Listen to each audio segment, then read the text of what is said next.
Hello and welcome back to Hot Topics. It's game week 12, eventually, after the long international break. But there's some interesting things to talk about. We're going to look at Liverpool and we're going to look at Tottenham assets in particular today. And no better to talk about all these things than the FPL expert himself. Wes, how are you doing? Yeah, all good, thanks, Ethan. How's your international break been? It's been good, Wes. I've been hanging around with a few stars down in London with my mate Arsene Wenger and Rio Ferdinand. If you've seen the Future of Football conference with FIFA, go check it out on the 5 channel. Rio Ferdinand presents 5. But let's get on to the fantasy football wares, okay?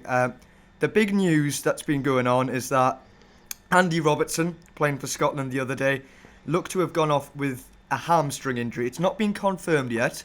We don't know how long he's going to be out for.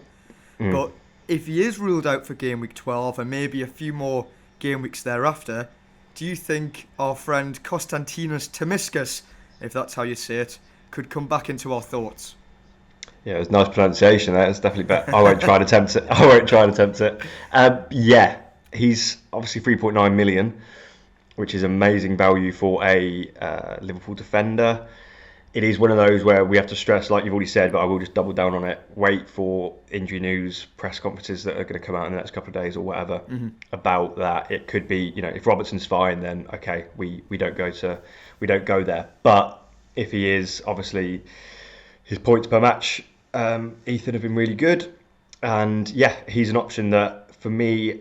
If you said to me that Robertson was going to be out for a couple of months, I almost certainly would go there, or I would think, or he would definitely be high up on my radar as a player that I'd be targeting for sure because of his price, because of how he was taking some corners, wasn't he? I believe at the time when he was getting games, and so he's got a good assist potential, and that value, that the money saved on another defender could then go into getting maybe another premium in your midfield or your strikers. So yeah, makes a lot of sense. Well, I've put Tsimikas' stats up on the screen where it says in 5 appearances, but obviously he's only started 3 of those games, and he's picked up in those 3 starts 22 points, which is an average of 7.33 points per game. So, I mean, if Tsimikas is going to be starting for 3.9 million, it seems like a no-brainer, but then there's another problem that's come into the equation. So, Roberto Firmino, as we know, is injured. We didn't know how long for. It's been confirmed by The Athletic that he'll be out until mid-December, it's believed. So, obviously, when those Christmas fixtures come up, you're not too sure how many game weeks he's going to be missing because those fixtures are so congested. Yeah. If it gets to the many managers, Wales will be having Trent Alexander-Arnold in the team and Mohamed Salah. And obviously that means only one more spot for a Liverpool player. If you're going to go for either Tsimikas or Jota, who would you be going for if you had to pick? Yeah, that is the dilemma, because you've got another good, again, underpriced option almost, a bit like Tsimikas is, in the likes of Jota. And with Firmino out till mid-December, that is confirmed, isn't it? Rather than Robertson being a bit like, maybe he's okay. So with this one, it's the Jota train has got a bit more steam in it, I guess. So, and he is a good option, and because he's out to Firmino out to mid-December, he should be guaranteed a good run of games in the short term. And then in the longer term, there's the African Cup of Nations where Salah and Mane are going to miss out. And I think, again, this isn't 100% confirmed, but there's thoughts of the African players leaving after the Boxing Day game. So if you think, let's say mid-December, let's say that's December the 15th, there's only then sort of 11 calendar days in between when potentially Liverpool's, Firmino, Salah and Mane are all available.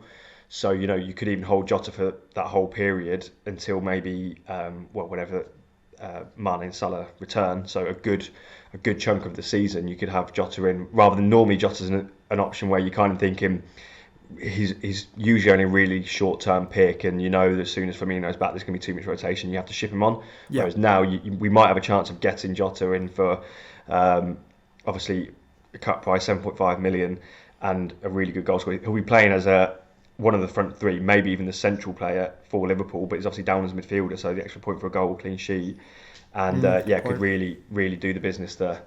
Sorry, go on. So what you're saying is that Jota could actually be a longer term think than managers are actually considering at the minute, because some managers might be thinking, okay, Jota's all right for maybe 3 game weeks or so, but it could actually perfectly correlate on Firmino coming back, but Salah's and Mane are also jetting off to do the Africa Cup of Nations. So this could be a good long-term pick.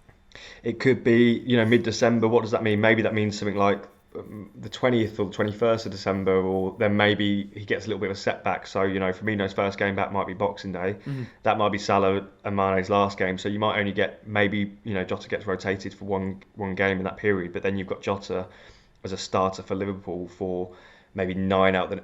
Again, it's all guesswork, but maybe 9 out of the next 10 game weeks. And if someone said to you right now, you could guarantee Jota starting 9 out of 10 and an appearance off the bench where he could even get something, you'd be really tempted to go there, and that's what it's looking like. So that's why it does depend on your team. If you've got a problem in midfield, obviously it makes more sense to go for Jota anyway. But that's why I'd probably be avoiding Tsimikas. It does all hinge on the Robertson injury news, but Jota's looking like a really good option now. He's a player that frustrates a lot of FPL managers. He's frustrated me in the past, but I think you've got to put that to one side.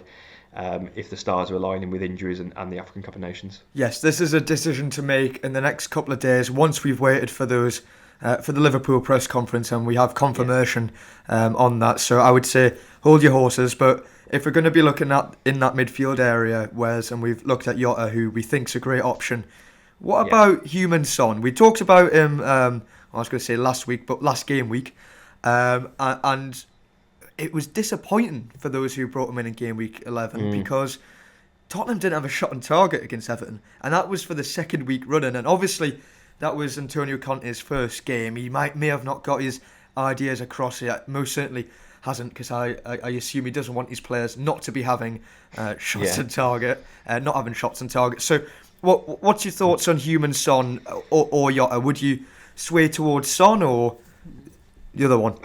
It's difficult, isn't it? Because there's a 2.8-ish million price difference, I think, there or thereabouts, and it's so difficult with Son. I wouldn't be saying to people like, don't go for Son because of X, Y, and Z.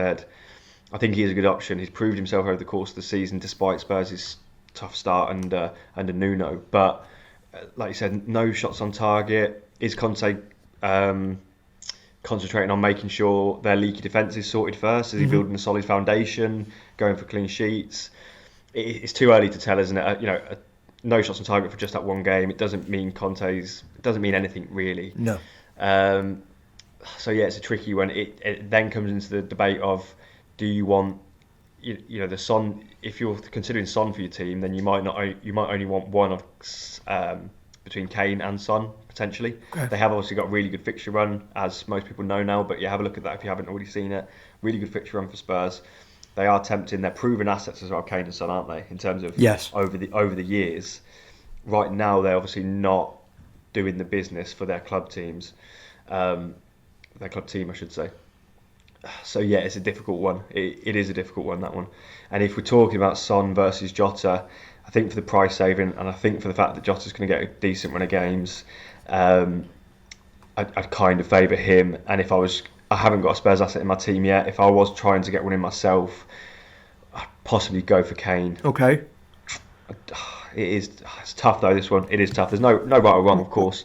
Well, of course, whereas one of the things we're talking about, Conte's obviously had a couple of weeks to work on his team now and preparing, but Harry Kane has been away on international duty, so he may not have been, he definitely would have been taken in part as many of those sessions as you would have liked. But he has scored 7 goals on international duty. Okay, it was against Albania and it was against San Marino, but has that maybe given him the confidence to go into that Leeds game? Obviously, we know what Leeds are like. They can concede a lot of goals on the day. Would this be the time, maybe, if you are going to bring in Kane? It's game week 12.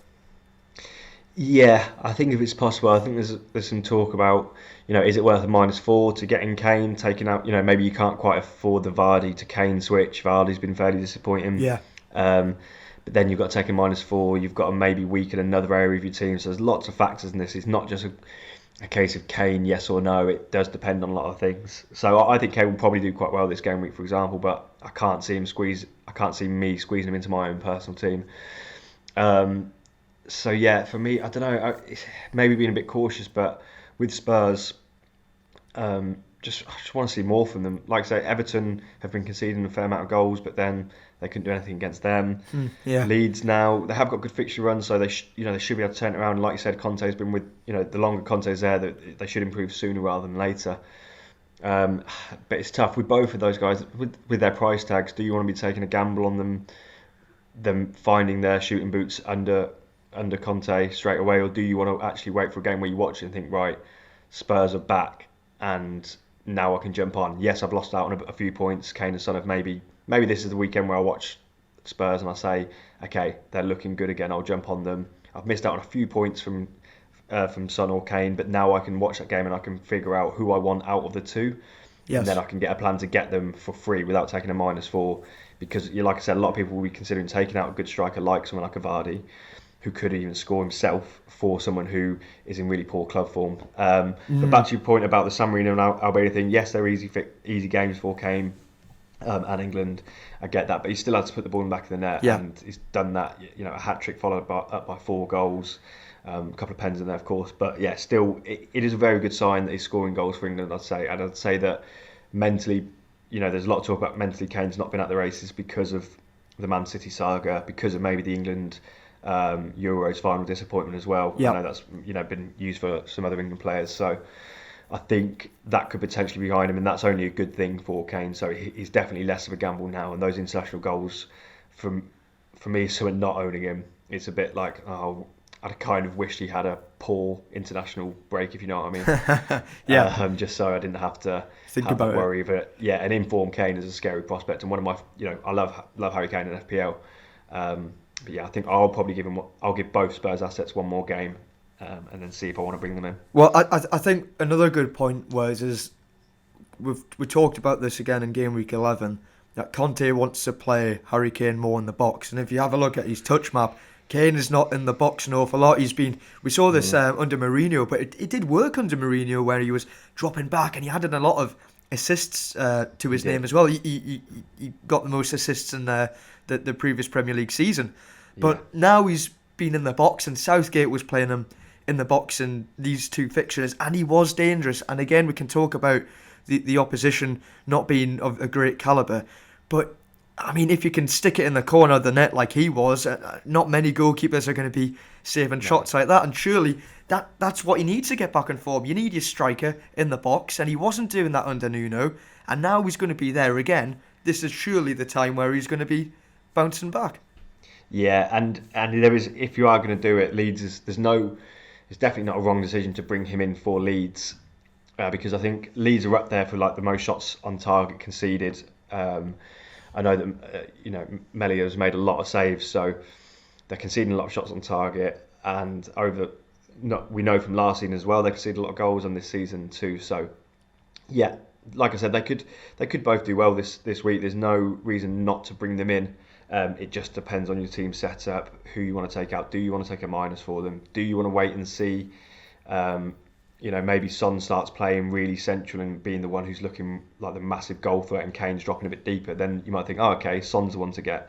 Or it might be the opposite. Maybe Son's doing a lot of work on the wings or defensively or whatever it might be. So yeah, I like a wait and see approach. If you go for one this game week, it could work out, but you could also be not stuck, but you could almost have the one that you might end up thinking, I've bought Son in this week, but actually I want Kane.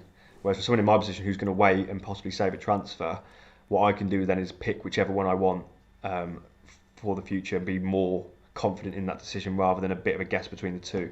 If that makes sense. It does make sense. So I think to conclude from this episode, it looks like we would prefer Diogo Jota over Tsimikas as an option. And if you're going to go and take that midfield option, and you've got the spare funds, because these are expensive transfers, Harry Kane would be the other option. So would you take that from today? So if you were going to go for a Spurs asset and one of these Liverpool assets that became available, Kane and Jota sounds like the perfect balance. I think so, yeah. Yeah, I do think so. Yeah, lovely. Okay, well, anything else? I think that wraps us up for Hot Topics this week. All good. And as always, hopefully people are enjoying this relatively new series. We've done a few episodes now, and give us a like, but smash the like button. That helps with the old YouTube algorithm and all that stuff, and helps us to grow. So that'd be much appreciated. Yeah, well, thank you very much, everyone, for joining us yet again. I've been Ethan James. That's been Wes Prickett or FPL Heisenberg, and we'll see you next time.